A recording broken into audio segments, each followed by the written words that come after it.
Hayaan niyo na akong mamatay. Ito ang sigaw ng isang henyong balerina na nasentensyahan ng habambuhay na paralisis, nagwawala sa kanyang silid sa ospital. Naging matigas ang desisyon ng pinakamahusay na doktor sa Australia. Wala kahit 1% na tsansa. Ang anumang ibang lunas ay panloloko lamang sa pasyente. Ngunit sa sandaling iyon, isang 25 taong gulang na Pilipinang intern ang lumitaw. May hawak siyang isang set ng maninipis na karayom. Hindi pa tuluyang napipigtas ang landas ng mga ugat pandama, wika niya. Isang kabaliwan. Paanong magagamot ng karayom ang isang ganap na naputol na spinal cord? Pinagtawanan siya ng buong ospital. Tinawag ng media ang kanyang pamamaraan na pamahiin ng isang Pilipinang estudyante, ngunit nang itusok ng Pilipinang intern ang karayom sa Mingmen Point, isang himala ang naganap. Ano kaya ang nangyari? Mula sa bintana ng eroplano, napakabanyaga ng tanawin ng Melbourne. Marso 2020 noon, ang simula ng taglagas sa Australia, habang papalayo ang eroplano mula sa Ninoy Aquino International Airport, kumakabog ang dibdib ni Tala Reyes sa bawat paglipad. Para sa isang 25 taong gulang na bagong graduate mula sa Universidad ng Pilipinas, ang internship sa Australian Neuroscience and Rehabilitation Center ay isang pangarap na natupad. Lolo, kaya ko po kaya ito? Bulong niya habang kinakapa ang litrato sa kanyang bulsa. Isang litrato ng kanyang lolo na nagpapatakbo ng isang maliit na klinika sa Binondo. Isang manggagamot na pinaghalo ang tradisyonal na Tsinong medisina at ang sinaunang sining ng hilot upang pagalingin ang mga taga-komunidad. Bago ito pumanaw, mahigpit nitong hinawakan ang kanyang kamay. Tala apo, ang mga karayom na ito ay hindi lang basta kagamitan. Ito ay landas para magligtas ng buhay. Hindi niya lubos na unawaan noon, ngunit ngayon, tila nagsisimula na siyang makaunawa. Paglabas niya ng airport, dumampi sa kanyang pisngi ang malamig na hangin kasabay ng matapang na amoy ng kape. Habang nasa taxi patungong center, tinanong siya ng driver. Medical student ka? Nag-aral po ako ng Traditional and Integrative Medicine. Exchange intern po ako. Nagbago ang ekspresyon ng driver. Sinulyapan niya si Tala mula sa rearview mirror. Ah, yung sa mga di pangkaraniwang lunas? Yung may mga karayom? Opo, acupuncture po.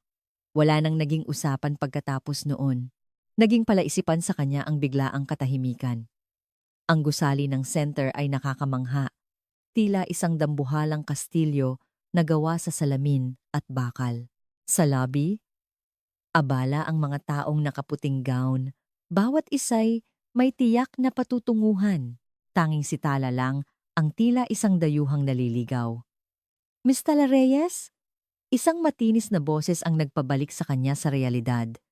Isang babaeng blonde ang nakatayo sa harap niya. Ako, si Jessica, ang internship coordinator. Welcome! Hinihintay ka na ni Dr. Clark. Sa loob ng elevator, nagsalita si Jessica. Ang center namin ang pinakamahusay sa buong mundo, lalo na sa larangan ng robotic rehabilitation. Narinig ko na traditional medicine ang pinag-aralan mo. Baka mahirapan kang mag-adjust dito. Tila ng liit si Tala. Pagbukas ng pinto ng conference room sa 5th floor, 10 tao ang nakaupo. Lahat ng mata ay napunta sa kanya. Tumayo ang lalaking nasa unahan. Dr. Ethan Clark, nasa kalagitnaan ng 40s, matalim ang mga mata. Ikaw pala si Tala Reyes mula sa Pilipinas. Traditional and Integrative Medicine, tama? Opo, sir. Interesting. Isang 2,500 daang gulang na teknolohiya, ginagamit pa rin sa taong 2025. Ilang tao ang mahinang tumawa. Namula ang mukha ni Tala, ang acupuncture po ay isang paraan ng panggagamot na kinikilala mismo ng World Health Organization. Talaga? May kaso na ba ng pasyenteng may spinal cord injury na gumaling dahil sa karayom? Natahimik ang lahat. Nagpatuloy si Clark. Ang pinahahalagahan namin dito ay siyensya. Naniniwala kami sa datos at ebidensya. Hindi sa pamahiin. May pumitik sa loob ni Tala. Naalala niya ang mukha ng kanyang lolo, ang mga matatanda sa Binondo, na muling nakatayo matapos tusukan ng karayom. Nandito po ako para matuto, pero naniniwala rin po ako na may maibabahagi ako mula sa aking kaalaman. Ngumisi si Dr. Clark. Sige, tingnan natin. Magsimula ka bukas sa ward rounds para makita mo mismo kung ano ang realidad. Nanginginig ang mga binti ni Tala paglabas ng silid. Sa hallway, isang batang resident doctor ang lumapit sa kanya. May lahing Asyano. Ako si Marco Santos, Filipino-Australian. Sabi niya, "Huwag mong pansinin ang sinabi ni Dr. Clark. Ganyan talaga siya, naniniwala lang sa sarili niyang paraan. Salamat, pero naniniwala ka ba talagang kayang buhayin ng karayom ang mga ugat pandama?" Huminto sandali si Tala. Sa labas ng bintana, tanaw niya ang papalubog na araw sa Melbourne. Ang pulang kalangitan ay tila isang hamon. Hindi ko alam, pero hindi ba't masyadong maaga para sabihing imposible? Ngumiti si Marco. Mukhang magiging interesante. Ang susunod na 3 buwan, pagbalik sa dormitoryo, inilabas ni Tala mula sa maleta ang kanyang lalagyan ng karayom. Kumikinang ang mga stainless steel na karayom, katulad ng mga ginamit ng kanyang lolo. Ang kanyang ina, "Tala anak, nakarating ka na ba ng maayos?" "Opo, Nay. Kumusta ang mga tao diyan? Mababait ba?" Nabasag ang kanyang boses, pero sinubukan niyang maging masigla. "Okay naman po sila. Huwag po kayong mag-alala." Pagkababa ng tawag, tumingin siya sa bintana. Kumikislap ang mga ilaw ng isang banyagang lungsod. Sa di kalayuan, umalingaw-ngaw ang sirena ng ambulansya. Bukas, haharapin niya ang mga totoong pasyente, mga taong nawalan na ng pag-asa. Ano nga ba ang magagawa ko? Hinaplos niya muli ang lalagyan ng karayom. Ang lamig ng metal ay nagbigay sa kanya ng kakaibang lakas. "Lolo, may papatunayan po ako dito." Tila sinasagot siya ng hangin na dumadampi sa bintana. Noong gabing iyon, hindi agad nakatulog si Tala. Hindi niya alam na kinabukasan, haharapin niya ang isang tadhanang magpapabago sa lahat. Kinabukasan, 6:00 ng umaga, nanginginig niyang isinuot ang kanyang gown. Unang araw ng ward rounds. Maputla ang kanyang mukha sa salamin. Gising na siya mula pa 4:00 dahil sa kaba. Ang amoy ng disinfectant ay bumalot sa hallway ng ospital. Umalingaw-ngaw ang kanyang mga yapak. Sa gitna ng abalang mga nurse, tinungo niya ang 7th floor, ang spinal cord injury ward.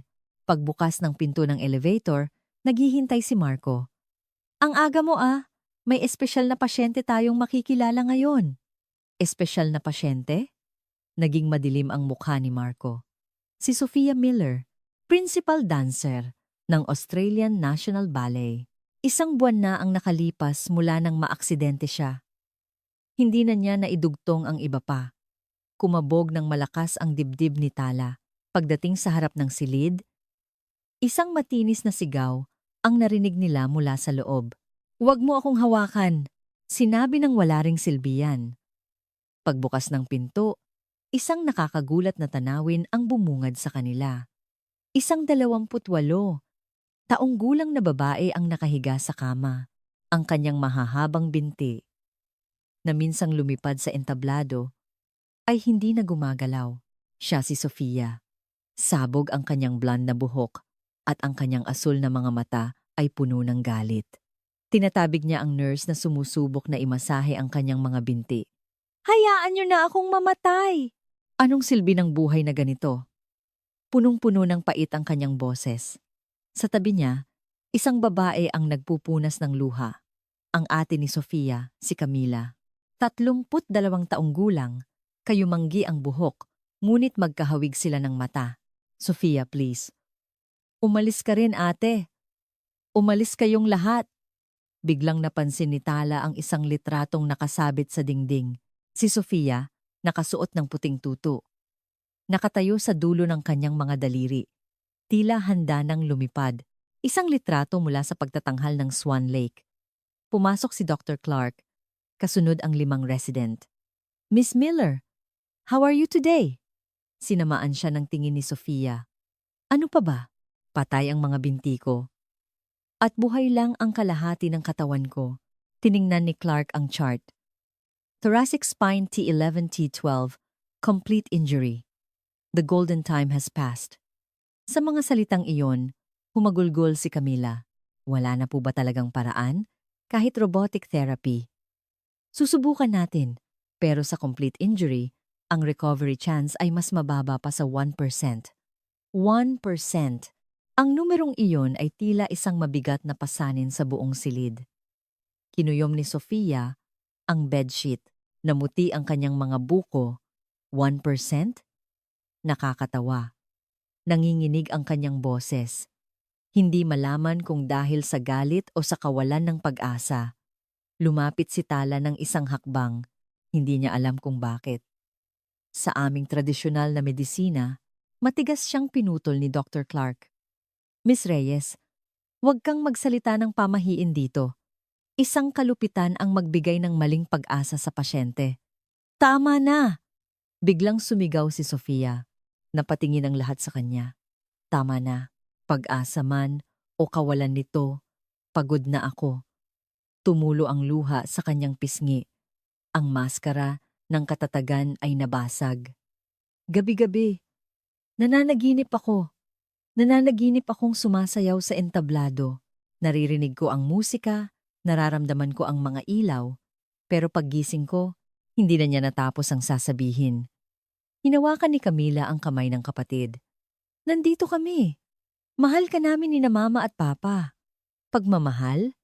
Anong silbi niyan? Hindi na ako makakasayaw pang muli. May kumulo sa loob ni Tala. Naalala niya ang kanyang lolo na gumamot sa isang pasyenteng paralisado mula baywang pababa. Sinukuan na ng lahat, pero hindi tumigil ang lolo niya sa paglalagay ng karayom. Habang papalabas ng silid, sinabi ni Dr. Clark, bukas, sisimulan natin ang robotic therapy.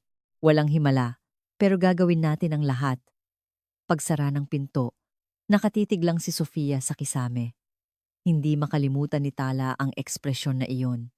Ang mga mata ng isang taong tuluyang nawasak, ang dating sisne na lumilipad sa himpapawid, ay isa na ngayong ibong may bali ang mga pakpak. Sa hallway, bumulong si Marco kay Tala. Napanood ko ang video ng aksidente. Isang milagro na nabuhay pa siya matapos salpukin ng truck. Ang pamilya niya? Nasa Sydney ang mga magulang. Si Camila ang araw-araw na bumibisita. Mayroon siyang nobyo, di ba? Ngumiti si Marco ng mapait. Iniwan na siya 2 linggo na ang nakalipas. Hindi raw niya kayang alagaan habang buhay. Tila nanlamig ang puso ni Tala. Oras ng tanghalian, kumakain si Tala ng sandwich sa hardin ng ospital. Walang lasa. Paulit-ulit na bumabalik sa isip niya ang mukha ni Sofia. Tumunog ang kanyang telepono. Isang kaibigan mula sa Pilipinas. Tala, kamusta ang Australia? Okay lang. Medyo komplikado? Bakit? May problema ba? Marami siyang gustong sabihin, pero walang lumabas na salita. 3:00 ng hapon, muling tumayo si Tala sa harap ng silid ni Sofia. Mula sa siwang ng pinto, narinig niya ang boses ni Camila. Sofia, naaalala mo ba? Noong 5 taong gulang ako, sa unang araw ko sa ballet class, nadapa ako at umiyak. Pero alam mo ba ang sinabi mo? Sabi mo, tatayo ako ulit. Kahit 100 beses akong madapa, 100 at 1 beses akong tatayo. Dahil noon, may mga binti pa ako.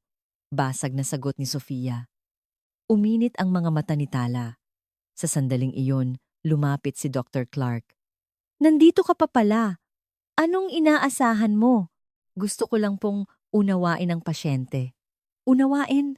Anong mauunawaan mo? Naniniwala ka bang kayang pagdugtungin ng karayom ang naputol na spinal cord? Tiningnan siya ni Tala ng diretsyo. Hindi po ba't sulit na subukan man lang? Ngumisi si Dr. Clark. Sulit? Ang magbigay ng maling pag-asa sa pasyente? Ang mga taong tulad mo, ang nagpapaurong sa medisina, malamig ang kanyang likod habang papalayo. 7:00 ng gabi, Nang tumahimik na ang ospital, dahan-dahang kumatok si Tala sa pinto ng silid ni Sofia. Pasok! Isang pagod na boses ang sumagot. Nakaalis na si Camila. Bakit ka nandito? Tanong ni Sofia. Umupo si Tala sa tabi ng kama. Naisip ko lang po na baka ayaw mong mapag-isa. Sa unang pagkakataon, tiningnan siya ni Sofia ng maayos. Ikaw, yung asyanong doktor kaninang umaga, di ba? Intern pa lang po. Hindi pa po doktor. Anong pinag-aralan mo? Traditional medicine po, acupuncture ang major ko.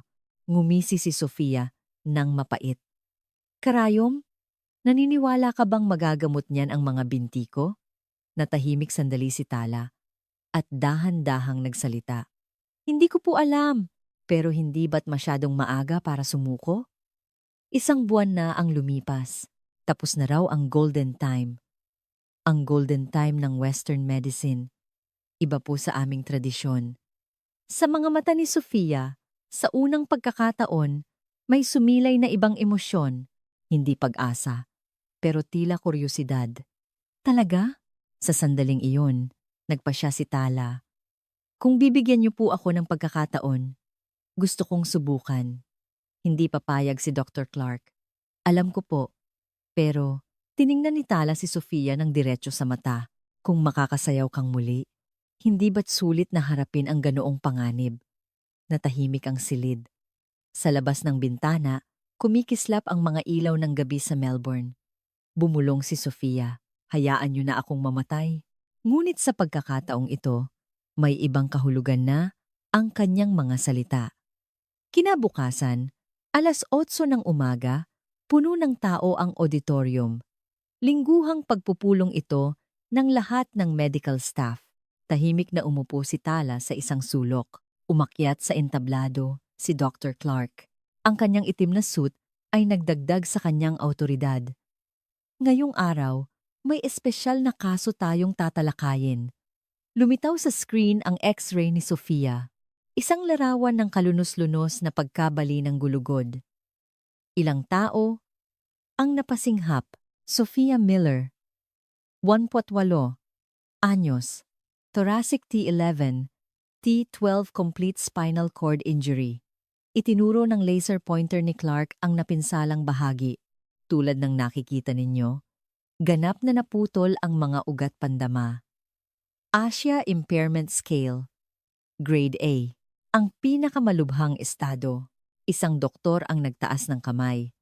Paano ang stem cell therapy? Nasuri na namin. Masyadong malawak ang pinsala para maging epektibo. Sumunod ang isa pang tanong. Operasyon. Umiling si Dr. Clark. Huli na. Para sa golden time. Isang buwan na ang lumipas at nagsimula ng mamatay ang mga nerve tissue. Bumigat ang katahimikan sa auditorium. Ipinakita ni Clark ang susunod na slide. Isang larawan ng robotic rehabilitation equipment. Ang tanging magagawa natin ay ang robot-assisted rehabilitation. Imposible ang ganap na paggaling, ngunit maaari nating mapanatili ang function ng kanyang upper body. Isang nurse ang bumulong. Kawawang bata, ang bale ang buong buhay niya. Tiningnan siya ni Clark ng masama. Isang tabi ang emosyon. Tayo ay mga siyentista. Katotohanan lamang ang dapat nating harapin. Puno ng malamig na kumpiyansa ang kanyang boses. Ang pagsubok sa ibang paraan ng panggagamot ay panloloko sa pasyente, lalo na. Biglang tumingin si Dr. Clark ng diretso kay Tala. Sumunod ang tingin ng lahat, lalo na ang mga hindi pa napatutunayang alternative medicine.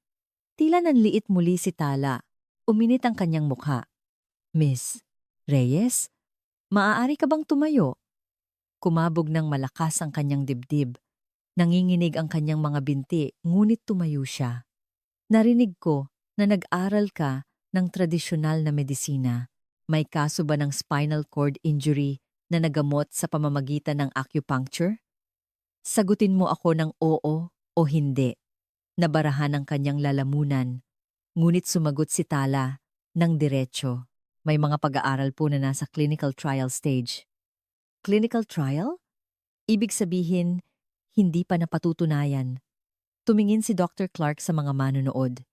Mga kasama, ito ang mapanganib na pag-iisip, ang magbigay ng maling pag-asa sa pasyente gamit ang hindi napatutunayang lunas. Ito ay katumbas ng medical malpractice.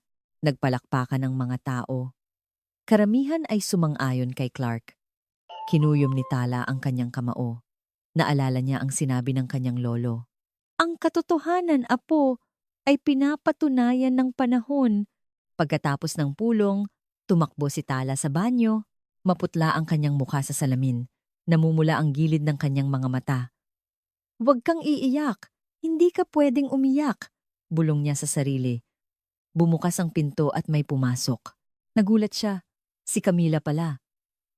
Huwag mong pansinin ang sinabi ni Dr. Clark. Tumayo si Camila sa tabi ni Tala. Kagabi, ikinuwento ka sa akin ni Sofia. Po? Sa loob ng isang buwan. Ngayon lang siya nagpakita ng interes sa isang bagay. Nagtanong siya kung ano ang acupuncture. Nanlaki ang mga mata ni Tala. Kaya nag-research ako sa internet. May mga kaso pala ng spinal cord injury patients na bumuti ang kalagayan dahil sa acupuncture. Opo, mayroon po. Hinawakan ni Camila ang kamay ni Tala. Isang mainit na pakiramdam ang dumaloy sa kanya. Nakikiusap ako. Tulungan mo si Sofia. Pero si Dr. Clark, may patent siya sa robotic rehabilitation equipment. Pera ang habol niya. May pumitik sa loob ni Tala. Ano po? Inilabas ni Camila ang kanyang telepono. Ipinakita niya ang isang artikulo. Clark Bio Medical. Kumpanya niya yan. Noong nakaraang taon, ang kita nila ay 7 milyong dolyar. Hindi nakapagsalita si Tala. 2:00 ng hapon. Naghahanap ng mga babasahin si Tala sa library. Mga journal tungkol sa spinal cord injury at acupuncture. Anong ginagawa mo? Lumapit si Marco. Naghahanap ng mga research materials. Hindi ka pa rin sumusuko. Umupo si Marco sa tabi niya. Hindi lahat ng sinasabi ni Dr. Clark ay tama. Noong nakaraang taon, may isang interesting na pag-aaral sa Japan. Anong pag-aaral?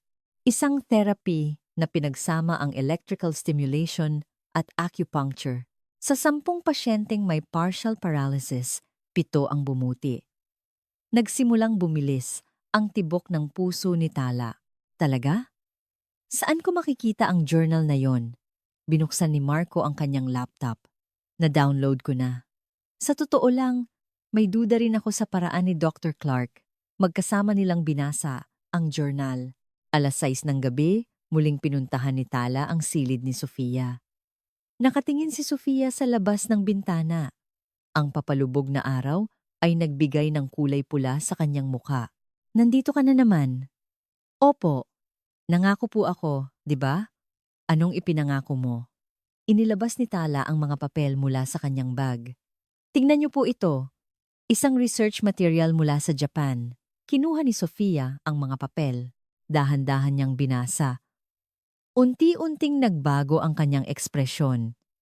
70% ang bumuti. Mga pasyenteng may partial paralysis po, pero ang kaso ko ay complete paralysis.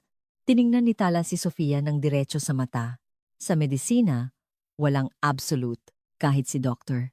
Clark. Inamin niya na may 1% na tsansa, di ba? 1%. Ngumisi si Sofia. Naniniwala ka bang ako ang 1% na yon? Kung walang paniniwala, walang magsisimula. Biglang bumukas ng malakas ang pinto. Si Dr. Clark. Namumula ang kanyang mukha sa galit. Tala Reyes, lumabas ka ngayon din. Gusto ko lang pong wag mong guluhin ang isip ng pasyente. Utos ito. Hinawakan ni Dr. Clark ang braso ni Tala. Marahas niya itong hinila. Aray, sinabi ng lumabas ka. Sa sandaling iyon, sumigaw si Sofia. Tigilan niyo siya! Natigilan ang lahat. Nag-aalab ang mga mata ni Sofia. Silid ko ito. Ako ang magpapasya kung sino ang papapasukin ko, Miss Miller. Ginagamit ka lang ng taong ito, Dr. Clark? Malamig na sabi ni Sofia. Alam kong nagpapatakbo ka ng kumpanya ng robot. Kaya nagdududa ako Kung purong medikal na desisyon ba ang ginagawa mo? Namutla ang mukha ni Dr. Clark. Ibang usapan yun. Talaga? Kung ganoon, bakit ayaw mong subukan man lang ang ibang paraan ng panggagamot? Natahimik ang lahat. Nagngit-ngit ang mga ngipin ni Dr. Clark. Magsisisi ka. Isinara niya ng malakas ang pinto at umalis. Huminga ng malalim si Sofia. Now, mapapahamak ka rin dahil dito. Okay lang po, ngumiti si Tala. Kasing tigas din ang ulo ko, si Dr. Clark. Sa unang pagkakataon, mahinang tumawa si Sofia. Isang napakaliit na ngiti, ngunit isang malinaw na pagbabago. So, gagawin talaga natin? Opo, sabay po nating gawin. Dumidilim na sa labas. Ngunit sa loob ng silid, isang maliit na liwanag ang nagsimulang sumindi. Dahan-dahang hinawakan ni Tala ang binti ni Sofia. Nararamdaman niyo po? Hindi. Wala. Okay lang po. Kailangan lang natin ng panahon. Tumingin si Sofia sa kisame. May namumuong luha sa kanyang mga mata. Posible kayang makatayo akong muli? Hinawakan ni Tala ang kamay ni Sofia. Maaari akong mag-alok ng ibang paraan. Tahimik na umalingaw-ngaw ang mga salitang iyon sa silid. Noong gabing iyon, hindi makatulog si Tala.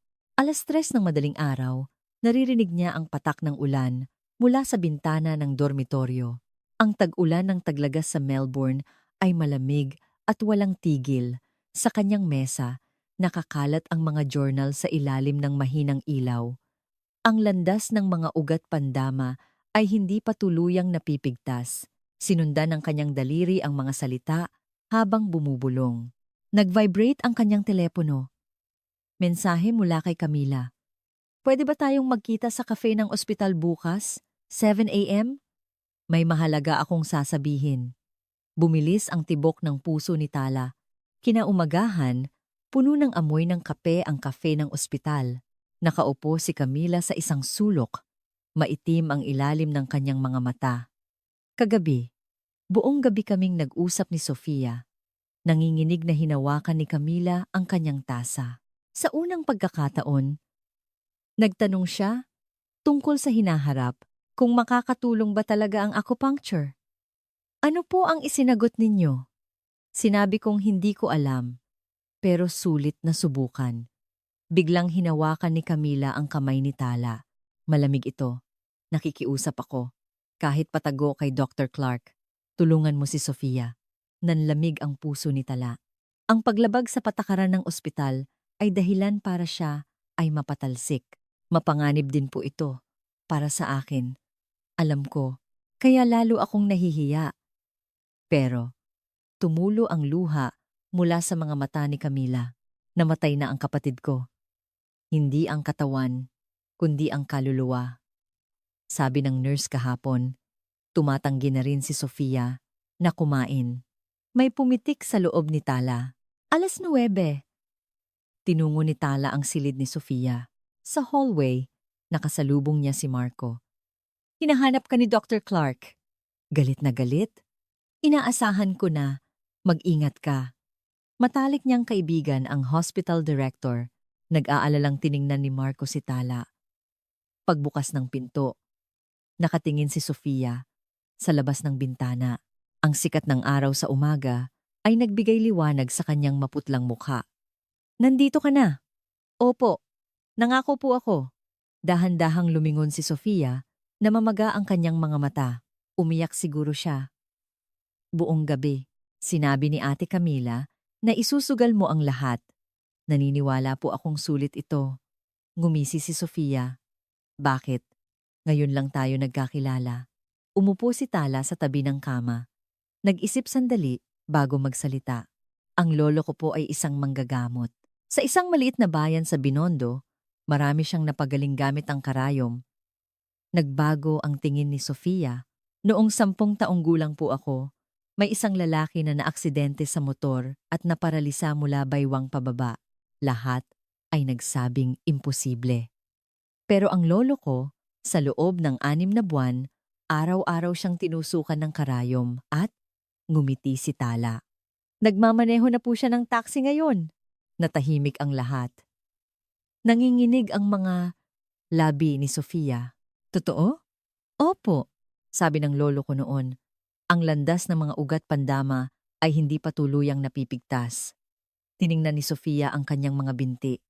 Ang dalawang binti na hindi gumagalaw ay tahimik sa ilalim ng kumot. Pero sabi ni Dr. Clark, naniniwala lang po siya sa sarili niyang paraan. Pero iba ang aming medisina. Tinitingnan namin ang buong katawan. Inilabas ni Tala ang kanyang lalagyan ng karayom. Kumikinang ang mga ito. Posible ba talaga? Hindi ko po alam. Pero hanggat hindi tayo sumusuko, may pag-asa. Biglang bumukas nang malakas ang pinto. Ang head nurse na si Mary. Nasa 50s! Kilala sa pagiging istrikto. Miss Reyes, anong ginagawa mo rito? Ako po ay, hindi mo ba alam ang utos ni Dr. Clark? Bawal kang lumapit sa pasyente. Itinuro ni Mary ang lalagyan ng karayom. Ano yan? Huwag mong sabihing gagamutin mo siya. Wala pa po akong ginagawa. Lumabas ka ngayon din. O tatawag ako ng security. Sa sandaling iyon, nagsalita si Sofia. Sandali. Napatingin ang lahat sa kanya. Sinubukan ni Sofia na umupo. Agad siyang inalalayan ni Camila.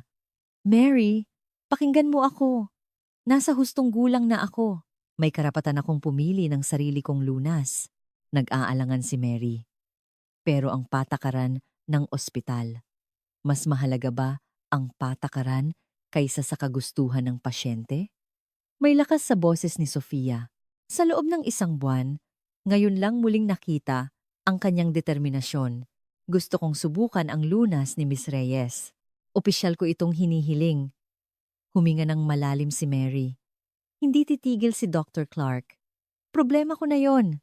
Sumingit si Camila. Bilang tagapag-alaga, sumasang-ayon din ako. Pipirma ako sa consent form. Nag-isip sandali si Mary at sinabi, 15 minuto. Hindi na pwedeng lumagpas diyan. Pagkaalis niya, nagmamadaling naghanda si Tala. Wala tayong oras. Kukunan ko muna kayo ng pulso. Hinawakan ni Tala ang pulso ni Sofia. Mahina at hindi regular. Barado po ang daloy ng chi at dugo ninyo. Ano yon? Sa madaling salita, barado po ang daloy ng enerhiya. Epekto pa rin ng trauma mula sa aksidente. Kumuha si Tala ng isang karayom. Manipis itong kumislap sa sikat ng araw. Huwag po kayong matakot. Hindi po masakit. Saan mo ilalagay? Una po sa Baihui Point. Sa tuktok ng ulo. Ito ang nagkokontrol sa enerhiya ng buong katawan. Pagpasok ng karayom, napasinghap si Sofia. Mainit. Magandang senyales po yan. Kumuha muli si Tala ng isa pang karayom. Sunod po ay sa Mingmen Point. Sa bandang likod, sa may baywang, mahalagang punto po ito na konektado sa lower body. Bawat tusok ng karayom, nagbabago ang ekspresyon ni Sofia. Unti-unti siyang nagre-relax. Anong nararamdaman ninyo? Kakaiba. Hindi ko maramdaman ang mga binti ko, pero parang may dumadaloy. Noon nangyari iyon. Bahagyang gumalaw ang dulo ng daliri sa paa ni Sofia. Napigil ni Camila ang kanyang hininga. Nakita mo ba? Nagulat din si Tala, pero nanatiling kalmado. Maaaring reflex action lang po. Huwag muna tayong masyadong umasa. Ngunit sa mga mata ni Sofia, may ibang liwanag na sumilay. Hindi man pag-asa, pero hindi na rin ito kawalan ng pag-asa. Ituloy mo. Opo, ikakabit ko na po ang electroacupuncture. Inilabas ni Tala ang isang maliit na aparato. Nagbibigay po ito ng electrical stimulation. Nakakatulong sa nerve regeneration. Nagsimulang dumaloy ang mahinang kuryente. Biglang bumukas muli ang pinto. Si Dr. Clark, namumula ang mukha sa galit. Tala Reyes, itigil mo yan! Ngunit naunang nagsalita si Sofia. Dr. Clark, desisyon ko ito. Nawawala ka sa tamang pag-iisip. Panloloko ito. Sinubukang kunin ni Dr. Clark ang aparato. Pinigilan siya ni Camila. Huwag mong hawakan. Tumabi ka. Biglang sumigaw si Sofia. Yung binti ko.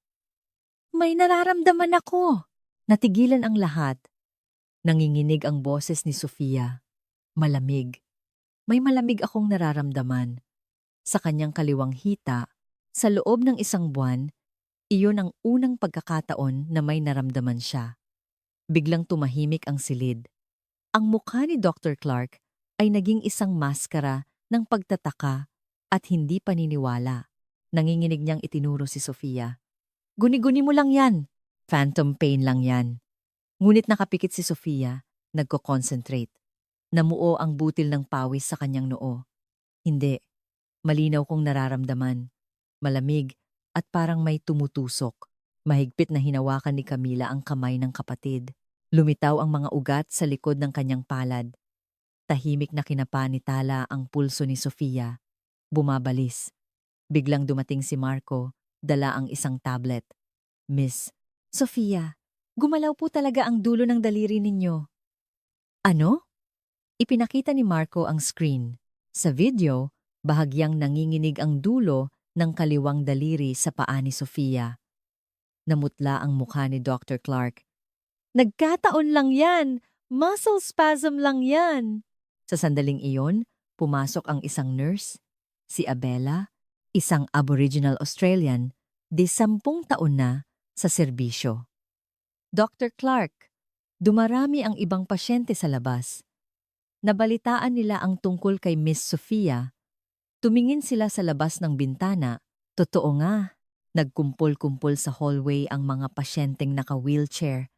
Nagngit-ngit ang mga ngipin ni Dr. Clark. Pabalikin mo sila sa mga silid nila? Gusto rin po nilang umasa. Matigas na sabi ni Abela. Mga taong 1 taon nang sumasailalim sa robotic rehab, pero walang epekto. Gusto nilang makakita ng bagong pagsubok.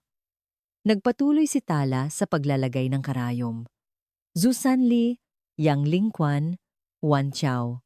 Bawat isa ay sa tamang-tamang lokasyon. Biglang napasinghap si Sofia. Pati yung kanan. Pati yung kanang binti ko. May. Humagulgol si Camila. Sofia, totoo ba? Mainit. Umiinit ang bandang ibaba ng tuhod ko. Kinuyom ni Dr. Clark ang kanyang kamao. Ang kalamnan sa kanyang panga ay umigting. Placebo effect lang yan. Isang psychological illusion. Kung ganoon, itest natin. Sabi ni Marco, dala ang isang nerve conduction velocity machine para malaman natin ng objektibo. Tines ng karayom ang binti ni Sofia. Isang mahinang signal ang lumitaw sa monitor. May response! Nanginginig na sabi ni Marco. Mahina, pero malinaw na may nerve signal na nadedetect. Nagsimulang magbulungan ang mga tao sa hallway. Posible ba talaga? Pwede rin kaya sa akin? Isinara ni Dr. Clark ang pinto ng malakas. Tumahimik kayong lahat. Wala pa itong napatutunayan. Ngunit bakas sa kanyang boses ang kaba. Inilagay ni Tala ang huling karayom.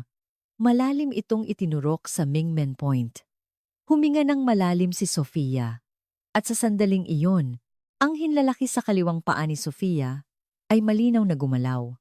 Bahagya itong tumaas at bumaba. Napigil ng lahat ang kanilang hininga. Nakita nyo? Sigaw ni Camila. Nakita nyo, di ba? Gumalaw ang daliri ng kapatid ko. Tinakpan ni Abela ang kanyang bibig. Namuo ang luha sa kanyang mga mata. Sa 20 taon ko rito, ngayon lang ako nakakita ng ganito. Isang pasyenteng may complete paralysis na. Umatras si Dr. Clark, ang kanyang mundo ng katiyakan ay nagsimulang gumuho. Imposible yan. Tahimik na nagsalita si Tala. Sa aming medisina, hindi po ito himala. Isa lamang itong ibang paraan. Idinilat ni Sofia ang kanyang mga mata. Ang kanyang asul na mga mata, sa loob ng 1 buwan, ay muling nagkaroon ng kislap. Kaya pa ba? Hanggang dito na lang po muna ngayon. Kailangan ng katawan ninyong mag-adjust. Babalik ka bukas, di ba? Tumango si Tala. Ang ba? Opo, simula pa lang po ito. Biglang hinawakan ni Dr. Clark ang braso ni Tala. Ang higpit ng pagkakahawak niya ay masakit. Handa ka ba? Sa responsibilidad, kapag pumalpak ang lahat ng ito, tiningnan siya ni Tala ng diretso. Opo, magsisisi ka. Sisiguraduhin kong magsisisi ka. Lumabas si Dr. Clark ng silid. Isinara niya ng malakas ang pinto. Lumapit si Marco kay Tala. Ang galing mo! Ang galing-galing mo! Simula pa lang ito. Pero may pag-asa na. Pinunasan ni Abela ang noo ni Sofia. Nahirapan ka, iha. Hindi po, sa katunayan. Pakiramdam ko, buhay ako. Tiningnan ni Sofia ang kanyang mga binti. Sa loob ng isang buwan, tila mga patay na sanga ito. Ngunit ngayon, pakiramdam niya ay sa kanya na ulit ang mga ito. Niyakap ni Camila ng mahigpit si Tala. Salamat. Maraming salamat. Tumingin si Tala sa labas ng bintana. Ang mga pasyenteng nagkumpul-kumpol sa hallway ay sumisilip sa loob ng silid. Sa kanilang mga mata, may maliliit na apoy na ring nagsisimulang sumiklab.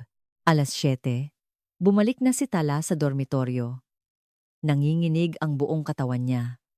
Nang mawala ang tensyon, nanghina ang kanyang mga binti. Pabagsak siyang humiga sa kama. Tumunog ang kanyang telepono. Ang kanyang ina mula sa Pilipinas. Tala anak, ayos ka lang? Opo. Parang pagod ang boses mo. Biglang namuo ang luha sa kanyang mga mata. Nay, ako po, may nagawa akong tama ngayon. Anong nangyari? Isang bagay po na siguradong ipagmamalaki ni Lolo. Natahimik sandali ang kanyang ina at nagsalita. Ang lolo mo, palagi kang ipinagmamalaki noon. Siguradong binabantayan ka niya mula sa langit ngayon. Pagkababa ng tawag, inilabas ni Tala ang kanyang research notebook. Sa unang pahina, isinulat niya, Abril 11, 2025, Sofia Miller, unang lunas, paggalaw ng daliri sa paa, naobserbahan, bahagyang pagbalik ng pakiramdam. At sa ilalim nito, isinulat niya ang palaging sinasabi ng kanyang lolo, ang langit ay nagbubukas ng daan para sa mga hindi sumusuko. Lumalalim na ang gabi sa Melbourne, ngunit sa puso ni Tala, isang maliit na araw ang sumisikat. Bukas, mas maraming karayom ang ilalagay ko. Mas malalim, mas tumpak. Hanggang sa araw na muling makatayo si Sofia. Isang text message ang dumating. Galing kay Marco. Kumalat na ang balita sa hospital bulletin board. Nagpatawag ng emergency meeting si Dr. Clark. Mag-ingat ka. Tumingin si Tala sa labas. May paparating na bagyo. Ngunit hindi siya natatakot. Tama. Gumalaw ang dulo ng daliri niya. Ang isang pangungusap na iyon ang magpapabago sa lahat. Kinabukasan, 6:00 ng umaga, puno ng tensyon ang malaking conference room ng ospital. Humigit kumulang 30 medical staff ang nagtipon para sa emergency meeting. Tumayo si Dr. Clark sa entablado. Seryoso ang kanyang mukha. Tatalakayin natin ang insidente kahapon. Lumitaw sa screen ang video ni Sofia. Ang eksenang gumagalaw ang dulo ng kanyang daliri sa paa. Ito ay isang coincidental nerve reflex. Walang itong medikal na kabuluhan. Isang resident ang nagtaas ng kamay. Pero may signal na na-detect sa nerve response test. Tiningnan siya ni Clark ng masama. Isang minute residual signal lamang iyon. Walang kaugnayan sa paggaling. Sa sandaling iyon, tumayo si Marco. Iba po ang tingin ko. Isang pasyenteng walang reaksyon sa loob ng isang buwan.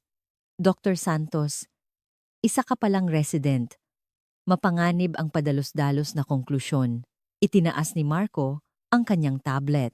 Ito po ang resulta ng karagdagang pagsusuri kagabi. Tumaas ng 15% ang blood flow sa lower extremities ni Miss Sofia. Nagbulungan ang mga tao sa silid. Tumaas ang boses ni Dr. Clark.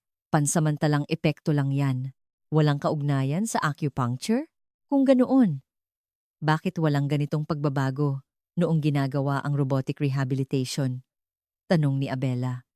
May hamon sa kanyang boses. Sa 20 taon kong karanasan, ngayon lang ako nakakita ng ganitong reaksyon. Hinampas ni Dr. Clark ng kamao ang mesa. Itigil na ang emosyonal na paghuhusga. Mga siyentista tayo. Biglang bumukas ang pinto. Pumasok ang hospital director, si Margaret Thompson. Clark? Pinapaliwanag ko lang po ang sitwasyon, Director. Tiningnan ni Margaret ang screen. Interesting video. Nasaan si Miss Reyes? Tumayo si Tala mula sa likuran. Nanginginig ang kanyang mga binti. Narito po. Gusto kong marinig ng detalyado ang iyong paraan ng panggagamot. Lumakad si Tala papunta sa harapan. Ang tingin ng 12-dosenang tao ay nakatutok sa kanya. Pinagsama ko po ang electroacupuncture, hilot at breathing meditation. Sa aming tradisyon, itigil na yang mga pamahiin na yan. Sumingit si Dr. Clark. Director, ang ganitong disiyentipikong pamamaraan ay sisira sa reputasyon ng ospital. Malamig na tiningnan ni Margaret si Dr. Clark. Dr. Clark, ang kumpanya nyo ang nagsusupply ng robotic rehabilitation equipment sa ospital natin, tama? Nanlamig ang puso ng lahat. Namula ang mukha ni Dr. Clark. Ibang usapan po iyon. Talaga? Hindi ba't conflict of interest yan? Natahimik ang silid. Tumingin si Margaret kay Tala. Bibigyan kita ng 1 linggong trial period. Patunayan mo ito gamit ang objektibong datos. Salamat po. Isasagawa ito sa ilalim ng magkasamang obserbasyon ninyo ni Dr. Clark. Susubukan sanang tumutol ni Dr. Clark, ngunit napatahimik siya ng tingin ni Margaret. Pagkatapos ng pulong sa hallway, nakasalubong ni Tala si Marco. Salamat sa pagsuporta mo sa akin. Sinasabi ko lang ang totoo. Nag-aalala ang mukha ni Marco. Hindi titigil si Dr. Clark. Mag-ingat ka. 10:00 ng umaga, pumunta si Tala sa silid ni Sofia. Nagulat siya. Puno ng tao ang silid. Nagtipon ng ibang mga pasyente. Pwede rin ba akong magpa-acupuncture? Tanong ng isang lalaking nasa katanghaliang gulang na naka-wheelchair. 3 taon na akong paralisado mula baywang pababa. Ngumiti si Sofia. Mr. Mark, huwag kang mawalan ng pag-asa. Kahapon, gumalaw talaga ang paa ko. Kumislap ang mga mata ng mga pasyente. Pumasok si Dr. Clark, kasunod ang 2 nurse. Lumabas kayong lahat. Hindi ito isang palabas. Dismayadong lumabas ang mga pasyente. Tiningnan ni Dr. Clark si Tala ng masama. Simula ngayon, personal kong oobserbahan ang lahat. Bawat proseso ay ire-record sa video. Sige po, inihanda ni Tala ang mga karayom. Hindi na nanginginig ang kanyang mga kamay. Naalala niya ang turo ng kanyang lolo. Kapag naglalagay ng karayom, dapat kalmado ang puso. Ang unang karayom ay pumasok sa Baihui Point. Huminga ng malalim si Sofia. Mas malakas ang pakiramdam ngayon. Ang ikalawa, ikatlong karayom ay sumunod sa mga tamang punto. Ngumisi si Dr. Clark. Isang tipikal na kaso ng placebo effect. Ngunit kulang sa kumpiyansa ang kanyang boses. Ikinabit ni Tala ang electroacupuncture machine. Nagsimulang dumaloy ang mahinang kuryente. Biglang napasinghap si Sofia. May umaakyat. Mula sa mga binti ko pataas. Hinawakan ni Camila ang kamay ng kapatid. Dahan-dahan, anong nararamdaman mo? Parang kuryente? Hindi. Parang mainit na alon. Bahagyang umangat ang kanang tuhod ni Sofia. Isang napakaliit na paggalaw, ngunit malinaw. Nagulat si Dr. Clark at sinuri ang makina. Imposible yan! Itinuro ni Marco ang nerve monitor. Lalong lumakas ang signal, tumaas ng 30% kumpara kahapon. Isang nurse ang napasinghap. Dr. Clark, hindi ito simpleng reflex. Nagsimulang gumuho ang kumpiyansa ni Dr. Clark. Bahagyang nanginginig ang kanyang mga kamay. Kailangan kong suriin. Baka may depekto ang makina. Walang depekto, matigas na sabi ni Abela. Tatlong magkakaibang makina ang nagpapakita ng parehong resulta. Tumulo ang luha ni Sofia. Nararamdaman ko talagang nabubuhay ang mga binti ko.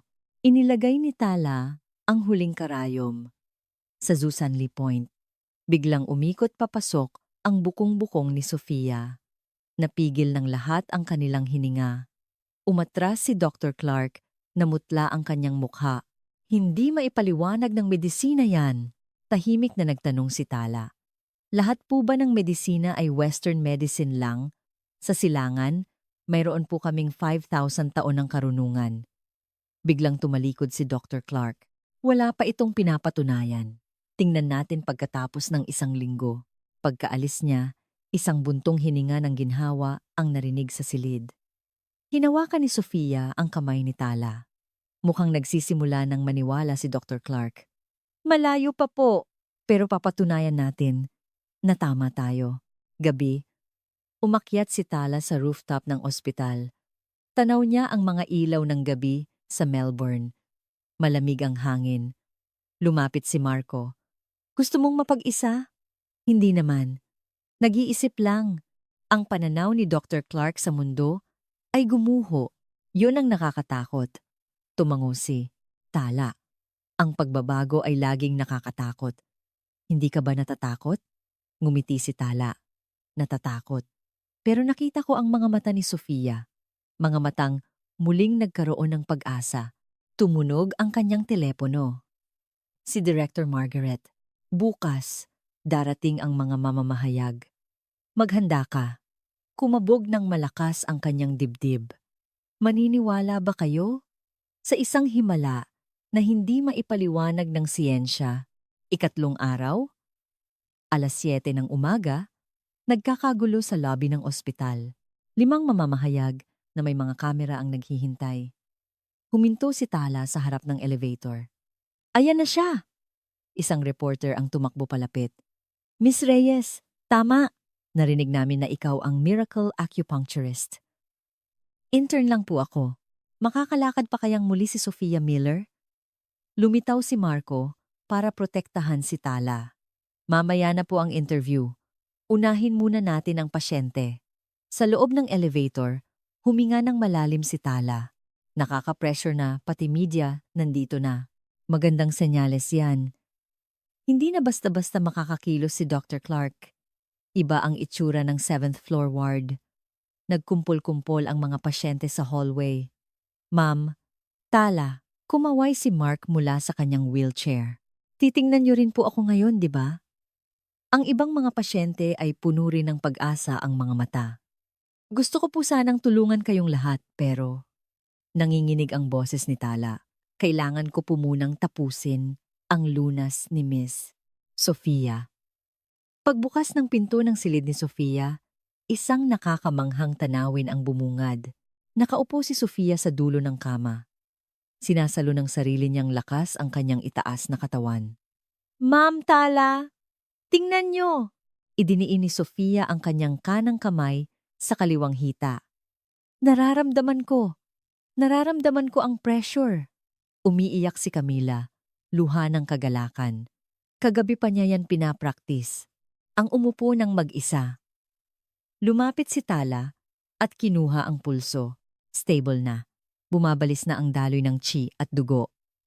Ang galing niyo po. Nagigising na ang core muscles ninyo. Pumasok si Dr. Clark. Kasunod niya ang 10 medical staff. Ngayon, public observation. Lahat ng proseso ay ire-record. Komplikado ang ekspresyon ni Dr. Clark. Pinaghalong kumpiyansa at pagdududa. Inihanda ni Tala ang mga karayom. Ngayon po, mas malalim ang itutusok ko. Handa na po ba kayo? Tumango si Sofia. Pumasok ang unang karayom. Sa yaoyangguan, isang mahalagang punto sa baywang. Huminga ng malalim si Sofia. Mainit ang buong likod ko. Sumunod ang ikalawa, ikatlong karayom. Wantiao, Weizhong, Chengshan. Bawat punto ay iba ang reaksyon ni Sofia. Yung binti ko, may gumagalaw sa loob ng binti ko. Itinuro ng isang resident ang nerve monitor. patuloy na lumalakas ang signal. Personal na sinuri ni Dr. Clark ang monitor. Nanginginig ang kanyang mga kamay.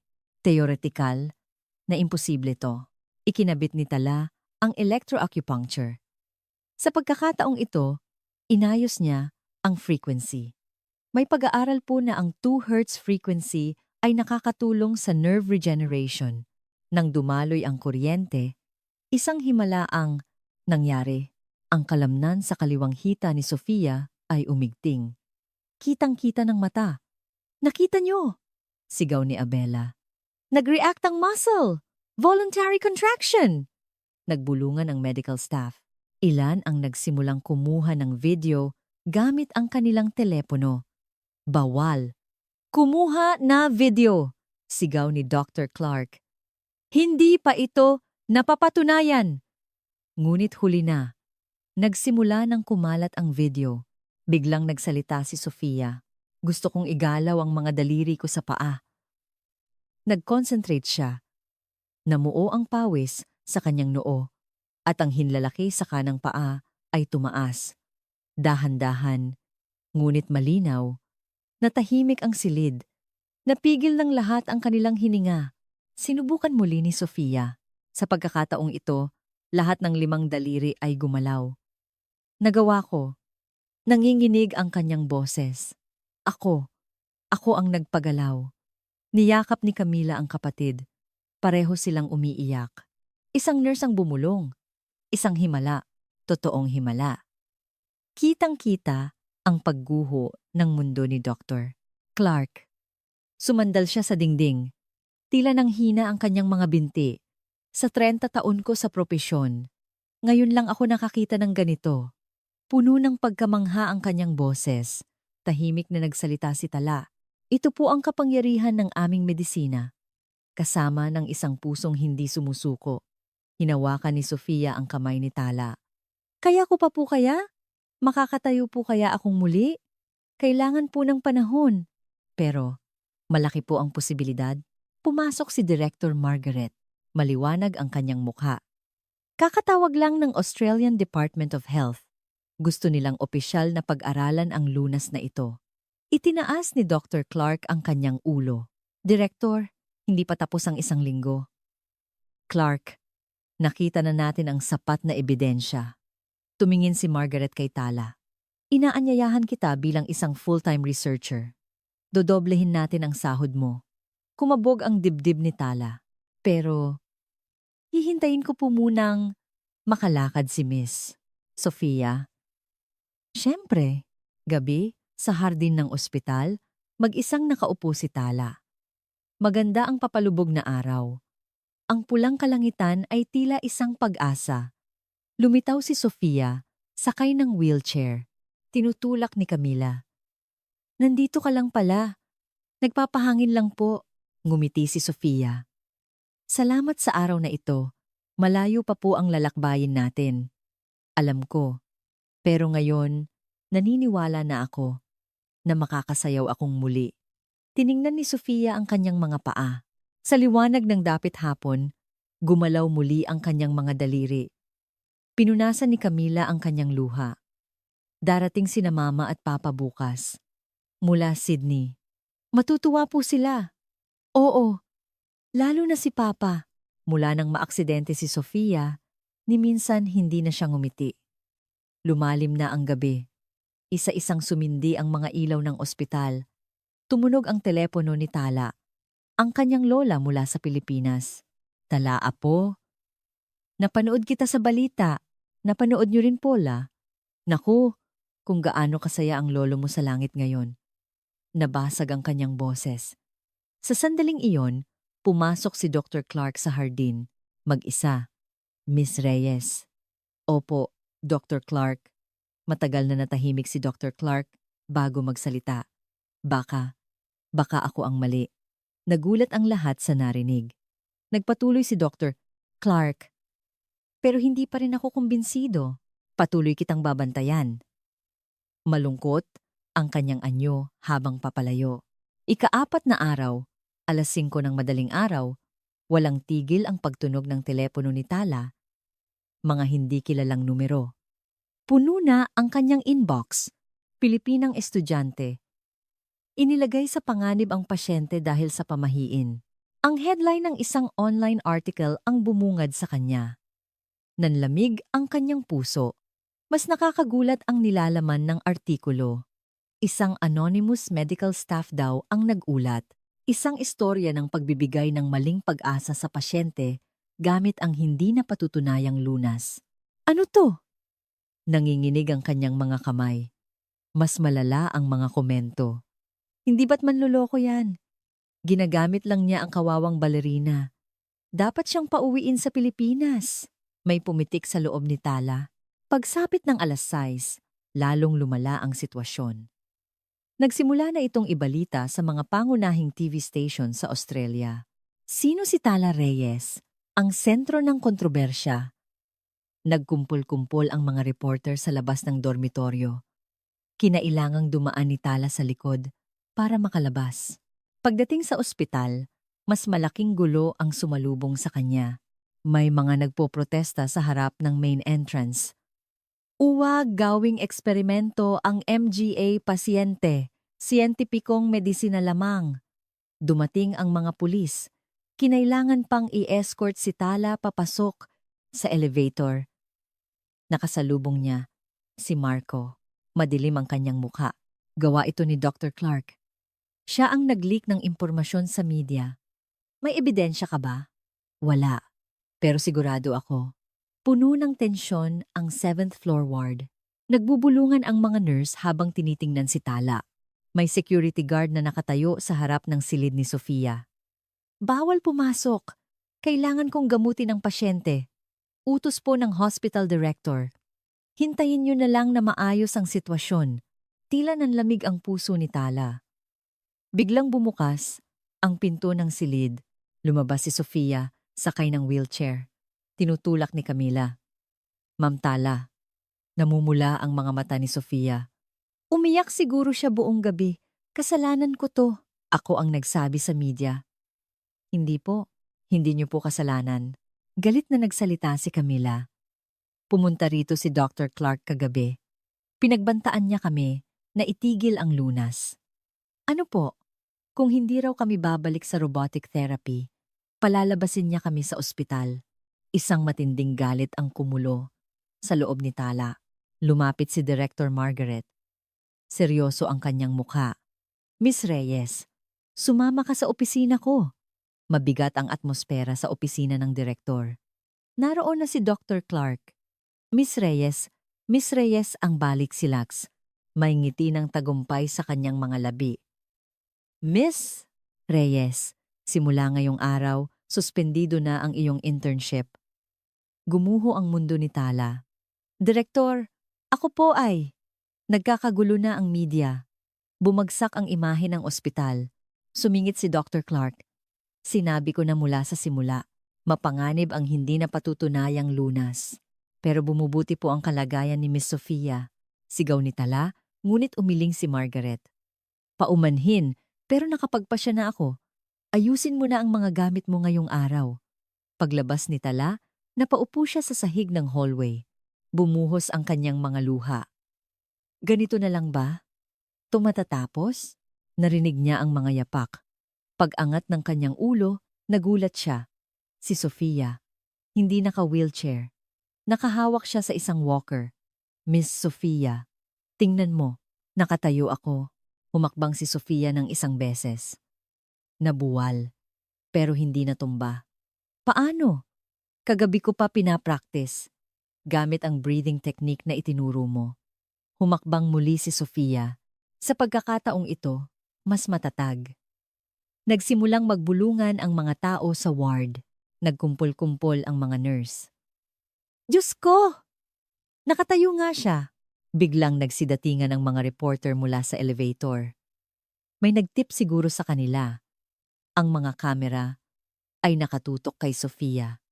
Tiningnan ni Sofia ang mga kamera ng diretsyo at dahan-dahang nagsalita. Ang pangalan ko ay Sofia Miller. Isang buwan na ang nakalipas, sinentensyahan ako ng habambuhay na paralysis. Napigil ng mga reporter ang kanilang hininga. Pero ngayon, Nakatayo ako sa sarili kong mga paa dahil kay Tala Reyes. Binitawan ni Sofia ang walker, isang mapanganib na sandali. Napigil ng lahat ang kanilang hininga, ngunit hindi siya natumba. Nabuwal man, pero nakatayo siyang mag-isa. Pamahiin ba ito? Maling pag-asa. Umalingaw-ngaw ang kanyang boses sa buong ward. Buhay ako!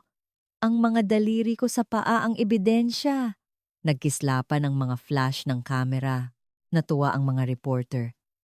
Mabilis na lumitaw si Dr. Clark. Namumutla ang kanyang mukha. Pansamantalang epekto lang yan. Mamaya, mapaparalisa ulit yan. Tiningnan siya ni Sofia ng masama. Dr. Clark, ikaw ang mali. Humakbang siya ng isa pa.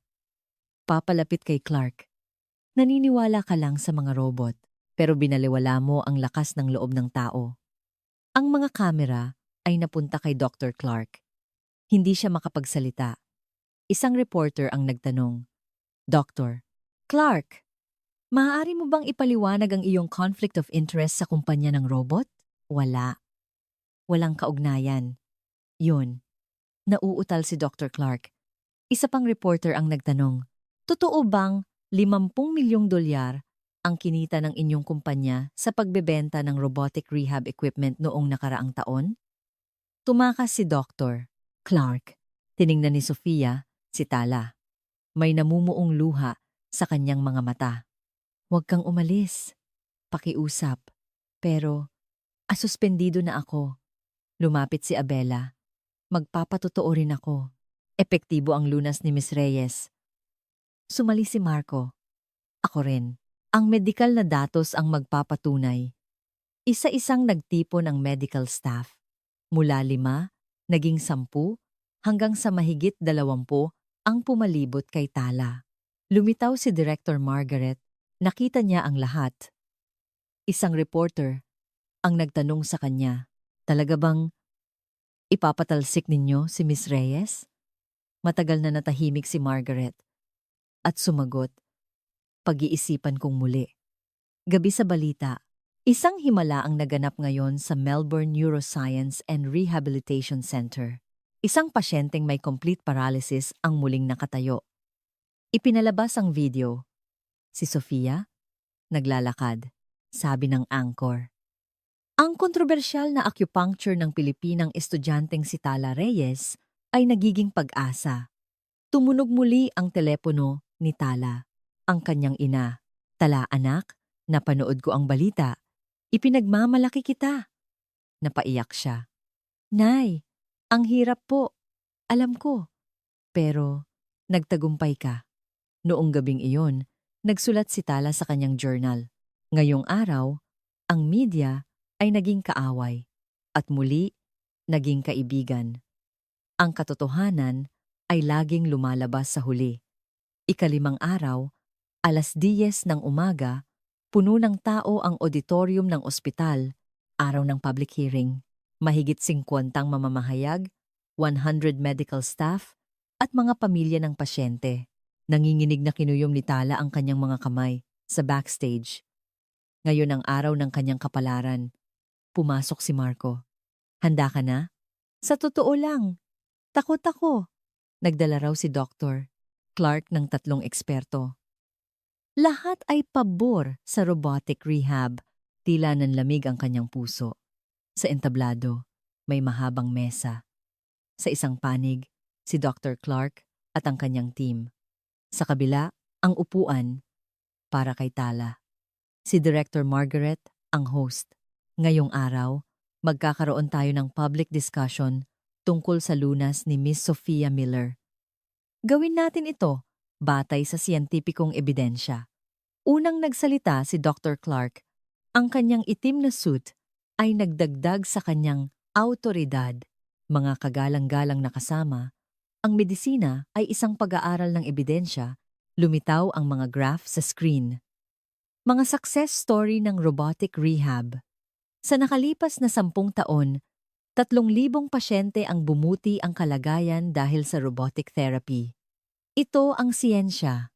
Nagpalakpakan ng mga tao. Mga taga-suporta ni Dr. Clark. Samantala, Paano ang acupuncture? Walang maayos na clinical trial. Tiningnan niya si Tala ng masama. Miss Reyes, ilang pasyente na ang nagamot ng iyong lunas? Tumayo si Tala. Nanginginig ang kanyang mga binti, ngunit matatag ang kanyang boses. Ang numero po ay hindi ang lahat. Ang mahalaga ay ang paggaling ng kahit isang pasyente. Isang sentimental na sagot, hindi siyentipiko. Ngumisi si Dr. Clark. Itinuro ni Tala ang screen. Kung ganoon, paano niyo po ipapaliwanag ito? Lumabas ang video ng lunas ni Sofia. Mula sa unang paggalaw ng daliri hanggang sa kanyang paglakad kahapon, nagbulungan ang mga manonood. Kung hindi po ito siyensya, ano po ito? Isa sa mga eksperto ni Dr. Clark ang tumayo. Isang propesor mula sa Sydney University. Maaring natural recovery yan. Isang pasyenteng may complete injury na nagkaroon ng natural recovery sa loob lang ng 1 linggo? Biglang lumitaw si Sofia. Hindi naka-wheelchair. May tungkod siyang dala. Natahimik ang auditorium. Napigil ng lahat ang kanilang hininga. Dahan-dahang umakyat si Sofia sa entablado. Isang hakbang. Isa pa. Sa gitna ng entablado, binitawan niya ang tungkod at tumayong mag-isa. Ako, si Sofia Miller. Kahit walang mikropono. Umalingaw-ngaw ang kanyang boses. 1 buwan na ang nakalipas, isa akong patay. Buhay ang katawan, ngunit patay ang kaluluwa. May mga umiiyak sa manonood. Dr. Clark, sinabi niyo na ang robot ang tanging solusyon. Tiningnan ni Sofia si Dr. Clark ng diretsyo, pero hindi nagawang paggalawin ng robot ang mga binti ko. Nagawa ito ng karayom. Humakbang siya ng isa pa at isa pa. Nilakbay niya ang entablado. Mabagal, ngunit tiyak. Hindi ba't ito na ang ebidensya? Tumayo si Dr. Clark. Namumula ang kanyang mukha. Pansamantala lang yan. Mamaya, mapaparalisa ulit yan? Gusto niyong pumusta? Hamon ni Sofia. 1 buwan mula ngayon, kapag sumayaw ako sa entablado, hihingi ka ng tawad. Nag-ingay ang mga manonood. Kinuyom ni Dr. Clark ang kanyang kamao. Sige, pero kapag pumalpak ka, aalis si Tala Reyes sa propesyon ng medisina habang buhay. Wag, sigaw ni Tala, ngunit pinigilan siya ni Sofia. Pumapayag ako, may pumitik sa loob ni Tala. Tumayo si Director Margaret. Kung ganoon, magkita-kita tayong muli rito pagkatapos ng 1 buwan. Saksi kayong lahat. Pagkatapos ng hearing, hinabol ni Tala si Sofia.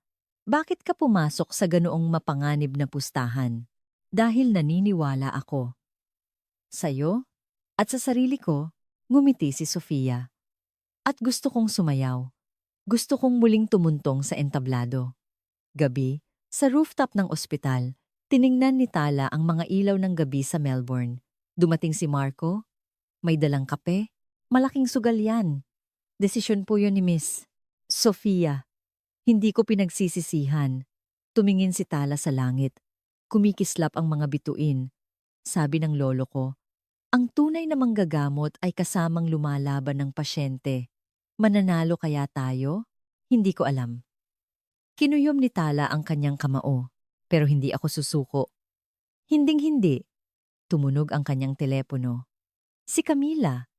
Tala, may gustong ipakita sa'yo si Sofia. Tumatakbong pumunta siya sa silid. Nakatayo si Sofia sa tabi ng kama. May tumutugtog na musika. Swan Lake. Dahan-dahang itinaas ni Sofia ang kanyang mga braso. Isang ballet movement. Hindi perpekto, ngunit malinaw na isang sayaw. Tingnan mo. Naaalala ko. Naaalala ng katawan ko ang sayaw. Humagulgol si Camila. Sofia, ang ganda mo. Napaiyak din si Tala. 1 buwan. Sa loob lamang ng 1 buwan, kailangan niyang maibalik si Sofia sa entablado. Tila imposible, ngunit sa sandaling iyon, nang makita niya ang mga mata ni Sofia. Kaya natin, kung magkasama tayo, hinawakan ni Sofia ang kamay ni Tala. Simula bukas, 6 na oras tayong magte-therapy araw-araw. Kakayanin ko. Magiging mahirap yan. Alam ko. Pero, hinihintay ako ng entablado. Ang liwanag ng buwan ay nagbigay ilaw sa kanila. Sa gitna ng hearing, nang iangat ni Sofia ang kanyang sarili mula sa upuan, ang milagrong nasaksihan ng lahat. Iyon ang simula. Lumipas ang 1 linggo mula nang matapos ang hearing. Bawat araw ay tila isang labanan. 8 oras bawat araw na ginagamot ni Tala si Sofia. Pinagsabay niya ang acupuncture at physical therapy. Sa 2 linggo, muling nagtipon ang mga tao sa auditorium ng ospital.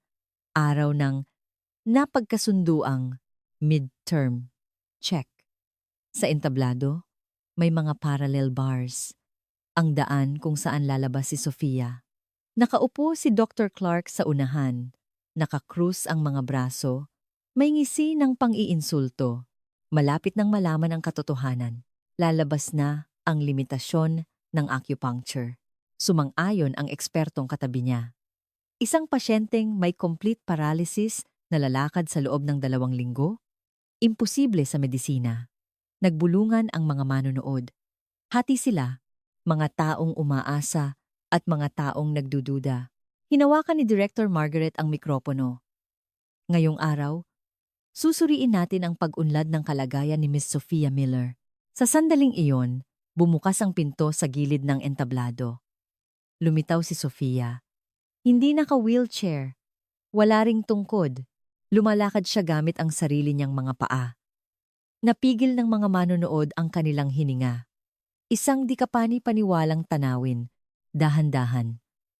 Ngunit tiyak, lumakad si Sofia papunta sa gitna ng entablado. Bawat hakbang ay isang himala. Sa gitna, ngumiti siya sa mga manonood. Magandang araw. Ako si Sophia Miller. Umalingaw-ngaw ang kanyang boses sa auditorium. 2 linggo na ang nakalipas, hindi ko man lang kayang bumangon. Pero ngayon, umikot si Sofia ng 1 beses. Maganda at matatag. Bumuhos ang palakpakan. Ilan ang napaiyak. Panluloko to. Hindi talaga siya complete paralysis. Tiningnan siya ni Sofia ng diretso.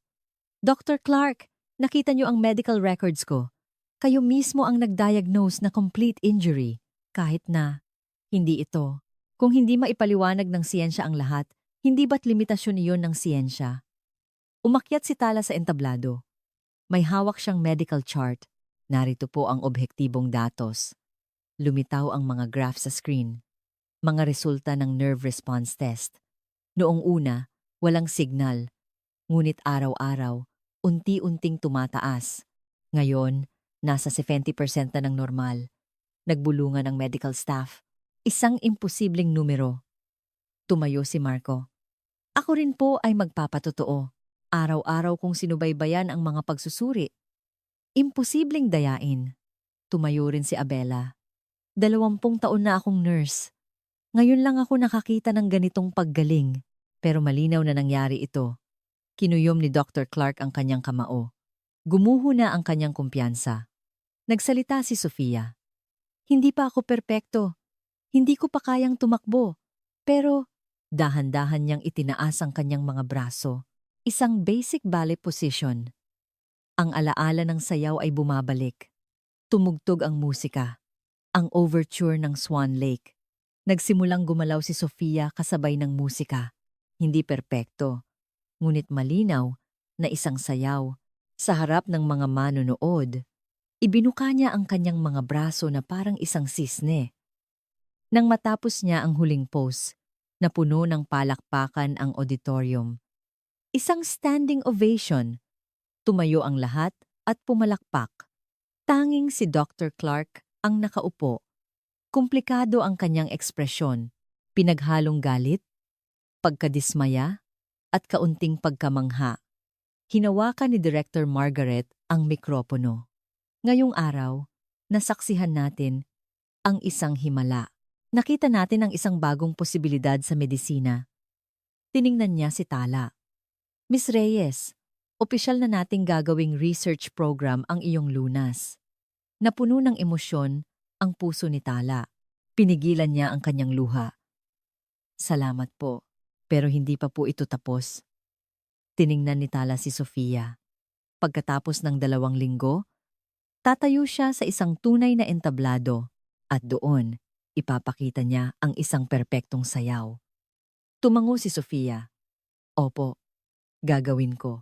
Pagkatapos ng hearing, sa hallway, hinarang ni Dr. Clark si Tala. Sinuwerte ka lang, sa susunod, hindi na. Dr. Clark, bakit po ba kayo ganyan ka-negatibo? Huminto sandali si Dr. Clark at nagsalita sa mahinang boses, ang asawa ko. May spinal cord injury din siya. 10 taon na ang nakalipas. Sinubukan ko ang lahat. May pumitik sa loob ni Tala. Nakita niya ang sakit ni Dr. Clark. Kaya po kayo kumapit sa robotic rehabilitation. Iyon lang ang tanging pag-asa. Isang siyentipiko at napatunayang paraan. Tumalikod si Dr. Clark. Pero ikaw, ginawa mong posible ang imposible. Sa unang pagkakataon, may bahid ng pag-amin sa kanyang boses. Gabi, sa hardin ng ospital, magkasamang nakaupo sina Sofia at Tala. Ma'am Tala, makakapagtanghal po kaya talaga ako sa entablado? Naniniwala ako. Nakarating na tayo hanggang dito. Tumingin si Sofia sa langit. Kumikislap ang mga bituin. Gabi-gabi, nananaginip akong sumasayaw sa entablado sa harap ng mga manonood. Malapit na itong maging totoo. Tumatakbong dumating si Camila. Sofia, magandang balita. Ano yon? Naghahanda ang Australian National Ballet ng isang special performance para sa comeback stage mo. Nanlaki ang mga mata ni Sofia. Talaga? Oo.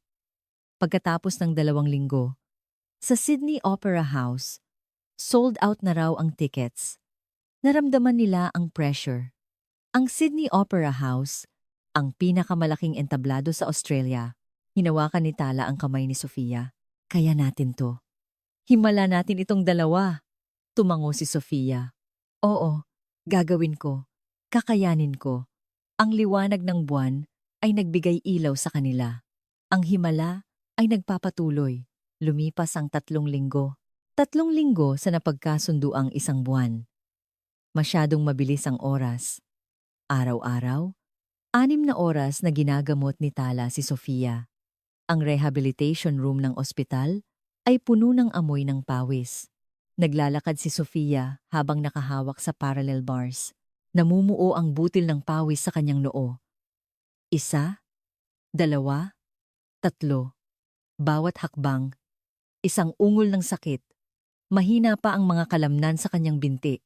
Kaunti pa? Pag-iengganyo ni Tala, ngunit namumutla na ang mukha ni Sofia.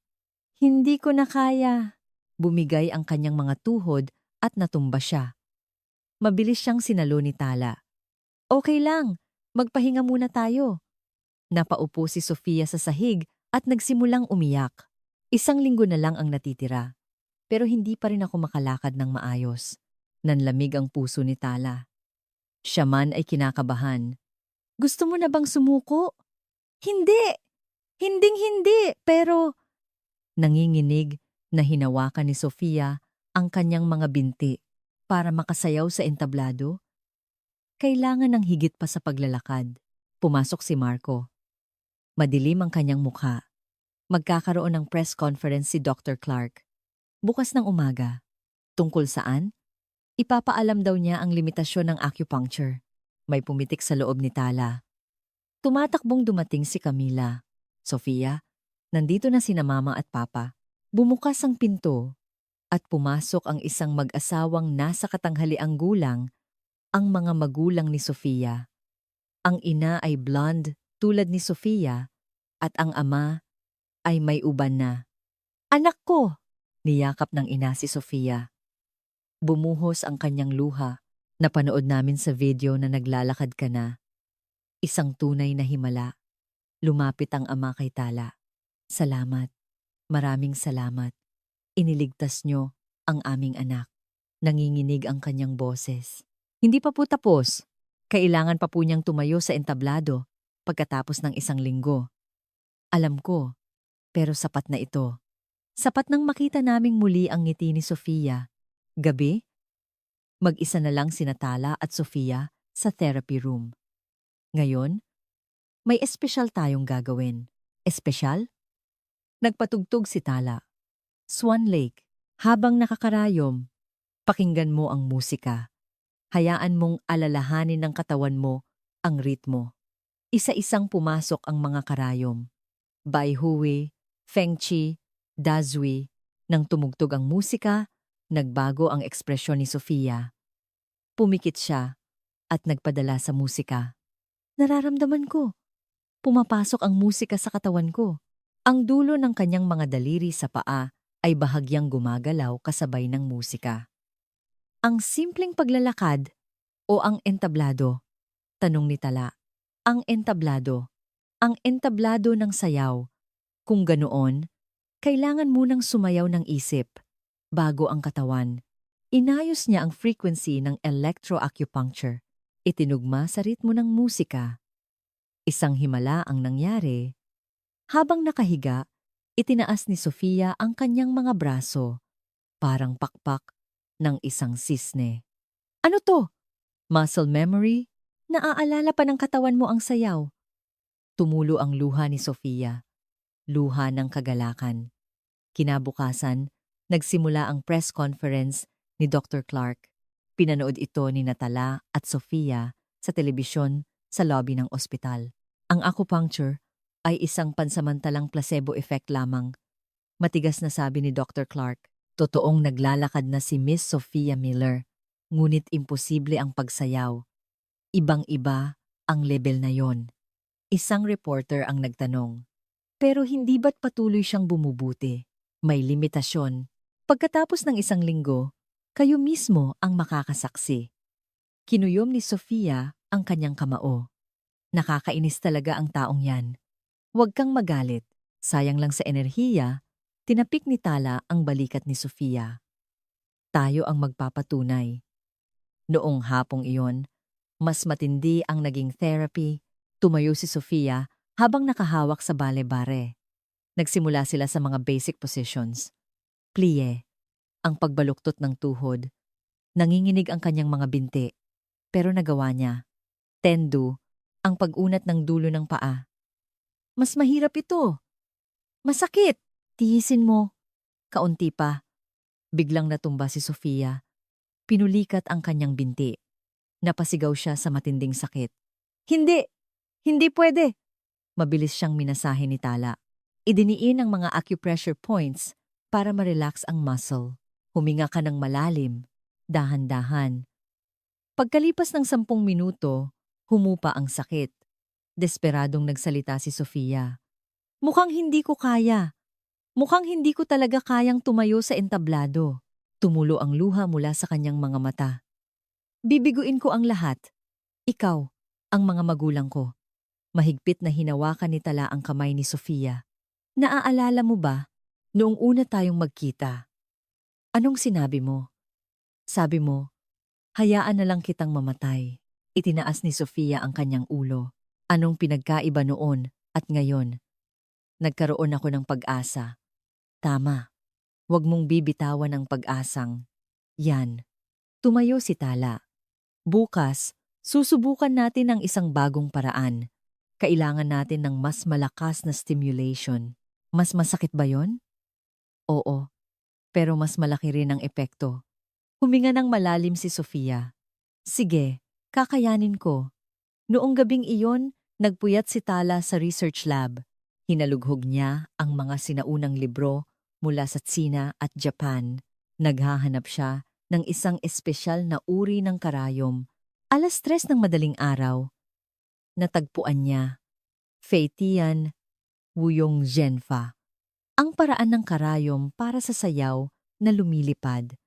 Isang espesyal na lunas para sa mga mananayaw. May katulad na tala sa notebook ng kanyang lolo. Ang mga daluyan ng dugo ng isang mananayaw ay iba sa karaniwang tao. Nagkaroon ng pag-asa si Tala. 4 na araw na lang ang natitira. Sapat na panahon para gumawa ng himala. Huling 4 na araw, Nagsimula ang training ni Natala at Sofia ng 5:00 ng madaling araw. Hindi sa rehabilitation room, kundi sa isang tunay na entablado. Ang Melbourne Arts Center ang nagpahiram ng lugar. Malawak ang entablado. Ang mga bakanteng upuan ay nakalatag sa dilim. Tumayo si Sofia sa gitna ng entablado. Nakasuot ng itim na practice clothes. Ang laki ng entablado. Nanginginig ang kanyang boses. May takot. Binuksan ni Tala ang kanyang lalagyan ng karayom. Ngayon ang huling intensive therapy. Sabay nating gagawin ang electroacupuncture at breathing meditation. Sa entablado? Oo. Kailangang alalahanin ng katawan mo ang lugar na ito. Ang unang karayom ay pumasok sa bayhui. Huminga ng malalim si Sofia. Sumunod ang ikalawa, ikatlong karayom. Eksakto sa linya ng kanyang gulugod. Tumugtog ang musika, ang ikalawang yugto ng Swan Lake. Ibigay mo ang sarili mo sa musika. Nagsimulang dumaloy ang kuryente. Bahagyang nanginig ang katawan ni Sofia. At tumayo siya. Habang nakakarayom, dahan-dahan siyang tumayo. Tumaas ang kanyang mga braso. Maganda, tulad ng pakpak ng isang sisne. Nararamdaman ko. Ang enerhiya ng entablado, humakbang si Sofia at umikot. Hindi perpekto, ngunit isang malinaw na pag-ikot. Napuno ng emosyon ang puso ni Tala. Pinigilan niya ang kanyang luha. Nagawa mo, Miss Sofia. Ngunit sa sumunod na sandali, nawalan ng balanse si Sofia. Sinalo siya ni Tala bago siya matumba. Okay lang. Mahina pa ang mga binti mo. Sumilay ang desperasyon sa mga mata ni Sofia. Biglang may pumalakpak. Mula sa likod ng entablado, lumitaw si Dr. Clark. Nakakaantig, pero pagkatapos ng 2 araw, sa harap ng 1,000 manonood, magagawa mo kaya yan? May halong pang-iinsulto sa kanyang boses. Dr. Clark, bumili ako ng tiket. Sa unahan, sa gitna, ayokong makaligtaan ang sandali ng iyong pagkabigo. May pumitik sa loob ni Tala.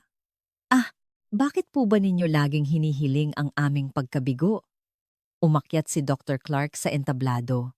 Pagkabigo? Sinasabi ko lang ang realidad. Malinaw ang limitasyon ng medisina. Sinubukang tumayo ni Sofia, tinanggihan niya ang tulong ni Tala at tumayong mag-isa. Ang limitasyon ay nasa isip mo lang. Lumakad siya papunta kay Dr. Clark.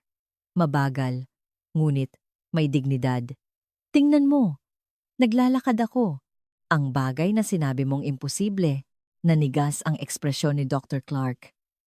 Nagpatuloy si Sofia. Pagkatapos ng 2 araw, sasayaw ako sa entabladong ito. Nang perpekto. Imposible yan. Tingnan natin. Umupo si Sofia sa sahig at ginawa ang isang nakakamanghang bagay. Inunat niya ang kanyang mga binti. Isang basic ballet stretch. Imposible rin ba ito? Hindi makapagsalita si Dr. Clark. Tumatakbong dumating si Marco. Ma'am Tala, magandang balita. Ano yon? May opisyal na approval na mula sa Australian Department of Health ang pagtatatag ng East-West Integrative Medicine Center. Tila napigil ang hininga ni Tala. Talaga? Oo. At ikaw ang unang direktor. Namutla ang mukha ni Dr. Clark. Ang kanyang mundo ay tuluyang gumuho. Walang imik siyang tumalikod. Malungkot ang kanyang anyo habang papalayo. Hapon, ginawa ni Natala at Sofia ang huling training. Ngayon, subukan mo ng walang karayom. Natatakot ako. Kaya mo yan. Naaalala na ng katawan mo. Tumugtog ang musika. Pumikit si Sofia at nagsimulang sumayaw. Noong una, nanginginig, ngunit unti-unting naging matatag. Ang galaw ng kanyang mga braso ay naging malambot at sumunod ang kanyang mga binti. Sa climax, umikot siya ng 1 buong beses. Nagawa niya. Sigaw ni Camila mula sa manonood. Dumating na pala ang mga magulang niya. Umiiyak ang ama. Umiiyak habang pinapanood ang sayaw ng anak. Ang anak kong si Sofia. Napakaganda. Pinupunasan din ng ina ang kanyang mga mata. Ginawa ni Sofia ang huling pose. Maganda, tulad ng isang sisne na tinitiklop ang kanyang mga pakpak. Bumuhos ang palakpakan. Kahit iilan lang sila, puno ito ng sinseridad. Gabi, nakaupo si Tala at Sofia sa entablado. Ma'am Tala, maraming salamat. Ako rin po. Marami po akong natutunan dahil sa inyo. Hinawakan ni Sofia ang kanyang mga binti. Minsan, hindi pa rin ako makapaniwala na makakasayaw akong muli. Ang himala ay dumarating sa mga naniniwala. Nagtanong si Sofia, pagkatapos ng 2 araw, nandyan ka pa rin sa tabi ko, di ba? Siyempre. Hinawakan ni Tala ang kamay ni Sofia. Makakatayo ka kayang muli sa entablado? Hindi. Tatayo ka sa entablado. Sigurado yan. Ang liwanag ng buwan ay nagbigay ilaw sa entablado. Pagkatapos ng 2 araw, mapupuno ito ng tao at papatunayan ni Sofia na walang imposible. Sa wakas, dumating ang araw, Mayo 11, 2025. Puno ng tao ang auditorium ng ospital. Mahigit 500 manonood ang nagtipon. Medical staff, pasyente, pamilya, at media.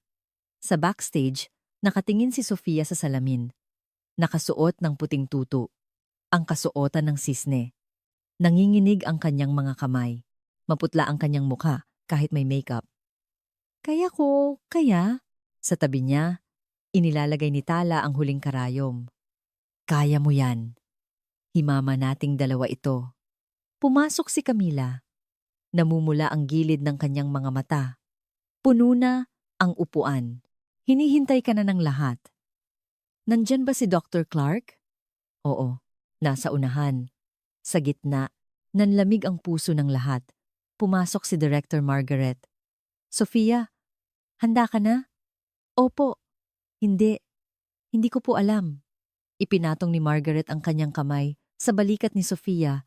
Hindi kailangang maging perpekto. Ang pagtayo mo lang dyan ay sapat na. Mula sa labas, narinig ang boses ng host. Ladies and gentlemen, it is an honor to witness a historic moment with you.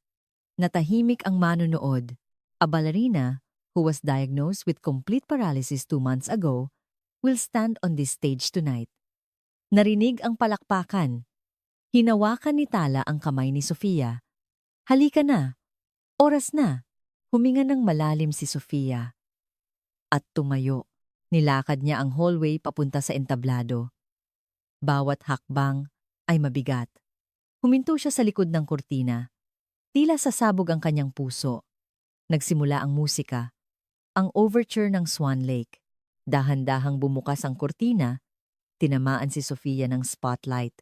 Nakakasilaw. Isang mahinang paghanga ang narinig mula sa manonood. Lumakad si Sofia papunta sa gitna ng entablado. Mabagal, ngunit maganda. At huminto. Nagsimula na ang mismong musika, ang tema ng sisne. Dahan-dahang itinaas ni Sofia ang kanyang mga braso. Parang nagbubuka ng pakpak. Perpekto. Sumunod ang pagtayo sa dulo ng mga daliri. En pointe. Nanginginig ang kanyang mga binti. Pero nagawa niya. Narinig ang hininga ng mga manonood. Tila lahat ay napigil ang paghinga. Humakbang si Sofia. At umikot. 1 beses, 2 beses. Isang perpektong pag-ikot. Bumuhos ang palakpakan. Ngunit nagpatuloy ang musika. Papalapit na ang climax. Ang pinakamahirap na galaw. Ang Grand Jete. Isang malaking pagtalon. Umatras si Sofia para kumuha ng buwelo. Natahimik ang manonood, puno ng tensyon. Tumakbo siya at tumalon. Sa ere, inunat niya ang kanyang mga binti. Parang isang sisne na lumilipad. Ang paglapag ay perpekto. Pagkatapos ng 1 segundong katahimikan, isang malakas na palakpakan ang sumabog. Nagpatuloy sa pagsayaw si Sofia. Naging isa siya sa musika. Dumating na ang huling bahagi, ang eksena kung saan namamatay ang sisne. Lumuhod si Sofia, dahan-dahan, maganda, at humiga sa sahig. Tiniklop ang kanyang mga braso na parang pakpak. Natapos ang musika. 1 segundo, 2, at isang malakas na palakpakan ang bumuhos. Tumayo ang lahat ng manonood. Isang standing ovation. Tumayo si Sofia. Tumutulo ang kanyang luha. Nagbow siya, malalim at taos-puso. Tiningnan niya ang manonood. Umiiyak ang kanyang mga magulang. Si Camila, si Marco, si Abela, kahit si Dr. Clark ay nakatayo. May komplikadong emosyon sa kanyang mukha. Pagkamangha, pag-amin, at kaunting hiya. Umakyat si Tala sa entablado. May dalang bulaklak. Nagawa mo, Miss Sofia. Nagawa natin. Naghawak kamay sila. Hinawakan ng host ang mikropono. Mga kasama, ngayong gabi, nasaksihan natin ang isang himala. Nagpatuloy ang palakpakan. Walang katapusan. Umakyat si Dr. Clark sa entablado. Nagulat ang lahat. Hindi nila alam kung ano ang gagawin niya. Tumayo si Dr. Clark sa harap ni Sofia at lumuhod. Ako ang mali. Natahimik ang manonood. Hindi pa pala alam ng medisina ang lahat. Ikaw ang nagpatunay. Tiningnan ni Dr. Clark si Tala. Patawad. At salamat. Tumayo siya at inabot ang kanyang kamay para makipagkamay. Tinanggap ito ni Tala. 3 silang tumayo ng magkakasama. Nakaharap sa manonood. Muli, isang malakas na palakpakan ang bumuhos. Mula sa likod ng entablado, lumitaw ang Australian National Ballet. Sofia, handa ka na bang bumalik? Opo, handa na po ako. Gabi, nagkaroon ng isang celebration party. Tahimik na lumabas si Tala sa hardin. Kumikislap ang mga bituin. Sumunod si Sofia. Natural na siyang maglakad ngayon. Ma'am Tala, maraming salamat po. Ako rin po, marami akong natutunan. Tumingin si Sofia sa langit. Pupunta na po ako sa Sydney, sa tunay na entablado. Magiging mahusay po kayo. Maaari po ba akong tumawag paminsan-minsan? Siyempre, magkatabi silang tumayo. Ang himala ay hindi ang katapusan, kundi ang simula. 6 na buwan ang lumipas. Nobyembre 15, 20 tabli. Sa pinakamalaking entablado ng Australia, tumayo si Sofia. Siya na ang bida. Ang buong Swan Lake. 3,000 tao ang nakaupo sa manonood. Kasama si Tala. Nang matapos ang palabas, 10 minutong standing ovation ang ibinigay ng mga manonood. Perpekto si Sofia. Pagkatapos, sa dressing room, muling nagkita sina Tala at Sofia. Ma'am Tala, salamat po sa pagpunta. Hindi ko pwedeng palampasin ang perpektong pagbabalik mo sa entablado. Maliwanag na ngumiti si Sofia. Bumalik na ang kanyang dating kumpiyansa. Ano na po ang ginagawa ninyo ngayon? Pinapatakbo ko po ang East-West Integrative Medicine Center. Sobrang daming pasyente, kaya abala. May kumatok sa pinto. Nagulat sila. Si Dr. Clark pala. Congratulations, Sofia. Iba na ang kanyang ekspresyon. Malambot na. Nandito rin pala si Miss Reyes. Magandang gabi po, Dr. Clark. Inilabas ni Dr. Clark ang isang maliit na kahon. Ito ang tanda ng aking paghingi ng tawad para sa inyong dalawa. Sa loob ng kahon, may 2 maliit na brooch na hugis sisne. Ako ang mali. Asalang tangba, naman, natutunan ko na kailangan ng bukas na isip sa medisina. Tinanggap ni Tala ang brooch. Salamat po. Maaari na po ba tayong magtulungan ngayon? Tumango si Dr. Clark. Oo. Kung pagsasamahin natin ang robotic rehabilitation at acupuncture, mas marami pa tayong matutulungang pasyente. 1 taon ang lumipas. Nag-present si Tala sa isang World Medical Conference. Sa pamamagitan ng East-West Integrative Therapy, sa 100 pasyenteng may spinal cord injury, 83 ang bumuti. Namangha ang mga manonood. Isang numerong inakalang imposible. Pagkatapos ng presentasyon, bumuhos ang mga imbitasyon mula sa iba't ibang bansa. Amerika, Germany, Japan. Nilakbay ni Tala ang mundo para ibahagi ang kanyang paraan ng panggagamot. Sa araw ng kanyang pag-uwi sa Pilipinas, Puno ng media ang airport. Ano po ang pakiramdam na maging isang pambansang dangal? Sinunod ko lang po ang turo ng aking lolo. Pagdating sa kanilang bahay, umiiyak siyang niyakap ng kanyang ina. Inilagay niya ang brooch sa harap ng litrato ng kanyang lolo. Ang brooch na hugis sisne mula kay Dr. Clark. Lolo, nagtagumpay po ako. Nabago ko po ang mundo gamit ang isang karayom. Tila nakangiti ang kanyang lolo sa litrato. 2 taon ang lumipas. Nag-world tour si Sofia. New York, London, Paris. Sa bawat entablado, ikinukwento niya ang kanyang istorya. Minsan na akong namatay at muling nabuhay. Dahil sa isang Pilipinang doktor, nagtatag din siya ng isang foundation para sa mga pasyenteng may spinal cord injury. Ang pangalan, Steps of Hope. Nakipagtulungan si Tala. Ginagamot nila ang mga pasyente sa buong mundo, nagbibigay ng pag-asa. Isang araw, nakatanggap ng sulat si Tala, Ma'am Tala. Isa po akong football player mula sa Brazil. Naparalisa po ako dahil sa isang aksidente. Pero dahil sa inyong lunas, nakakalakad na po akong muli. Salamat po. May isa pang sulat. Isa po akong pianista mula sa Russia. Naparalisa po ang mga daliri ko. Pero ngayon, nakakatugtog na po ulit ako ng piano. Patuloy na dumating ang mga sulat mula sa buong mundo. 5 taon ang lumipas. Araw ng anunsyo ng Nobel Prize in Medicine.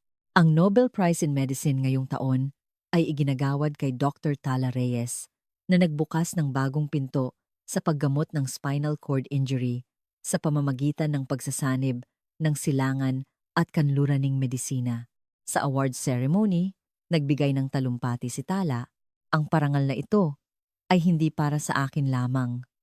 Gusto ko itong ibahagi kay Sophia Miller at sa lahat ng naniwala. Mula sa manonood, tumayo si Sophia at nagsimulang sumayaw. Umakyat siya sa entablado at hinawakan ang kamay ni Tala. Himala nating dalawa ito. Nagbow silang dalawa sa harap ng buong mundo. Noong gabing iyon, nagsulat si Tala sa kanyang journal.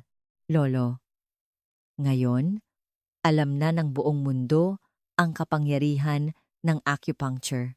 Ang silangan at kanluran ay nagsama para gumawa ng mas malaking himala. Kumikislap ang mga bituin sa labas. Tumunog ang telepono ni Tala. Isang bagong pasyente. Dr. Reyes, tumatawag po ako mula sa Kenya. Ang anak ko po, na aksidente. Huwag po kayong mag-alala. Tutulungan ko po kayo. Pagkababa ng tawag, muling nag-impake si Tala. Sa isang sulok ng mundo, may naghihintay ng pag-asa. Habang papunta sa airport, naisip ni Tala, simula pa lang ito, kailangan kong magligtas ng mas marami pang tao. Lumipad ang eroplano. Lumipad patungo sa isang bagong himala. Sa huli, nagtanong si Tala sa mga mambabasa. Kayo, maniniwala ba kayo sa bagong landas na ito? Ang kwento ay hindi ang katapusan, kundi ang simula. Inilagay niya ang litrato ng kanyang lolo sa kanyang bag at bumulong. Ngayon, haharapin ko na ang mundo. Kumusta ang kwento natin ngayong araw? Saan mo man ito pinakikinggan ngayon, iwanan ang iyong kwento sa comment section. Pindutin ang subscribe at like button para suportahan ang aming channel. Maraming salamat sa inyong pagsama.